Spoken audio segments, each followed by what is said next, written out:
I kind of gotten somewhat addicted, guys, to sort of this thing called incrementalism, which means, you can start, which is great, like Arthur Ashe's first point, right? You start. And so I wrote the word start this morning that I'd like to share with you guys. Yeah, and please. I'll back up a little bit after that. But so you can find on my Instagram page, Above the Chatter, Bruce Pulver, I post a word every day now. And today, because I knew we were going to talk about this, I thought about it this morning, from stuck to start. So I just take the word start, right? And just the letters, S-T-A-R-T, if I spelled it right. Yeah, S-T-A-R-T. And here's the S, right? Say, what can I do?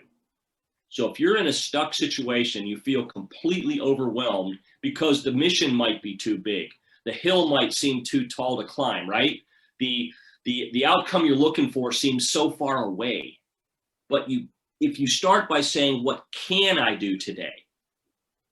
I think that's a very good way to kind of start. I don't know, you got a paint bucket in the house, right? And that cap is stuck down there. What do? You get a screwdriver and you prying it first. You start loosening it, right? So you say, what can I do? And it's a little step.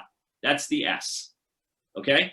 T is take one action in that direction.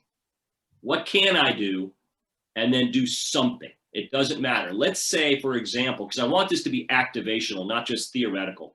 Let's say that you want to, by the time the summer's over, walk a 5K, not run one, not do a half marathon, not do an ultra, whatever. You just want to go from no movement to being able to walk 3 miles, maybe to a destination. I want to be able to walk to the park instead of drive to the park. Okay. Put your shoes and your shorts and your t-shirt at the end of the bed tonight. Love right? That you have to walk by them to not do it.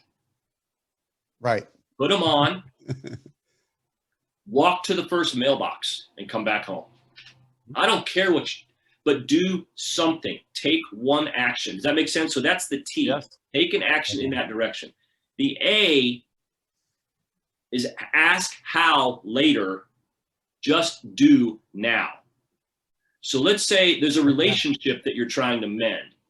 Maybe it's estranged. Maybe it's something you feel like you need to fix, or maybe it's something you feel like someone needs to forgive you for. Right. Don't try to figure out how. Just do something. Do one thing towards that.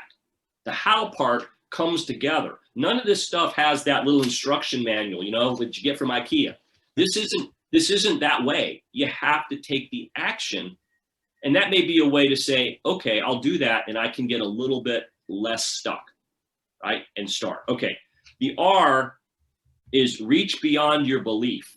I know that for me, it wasn't 420 days. For me, it was finding another job. It was getting back into the arena, right? And picking up and going forward. I wasn't sure I could. I mean, I had success. And then you start going, well, man, maybe I got lucky.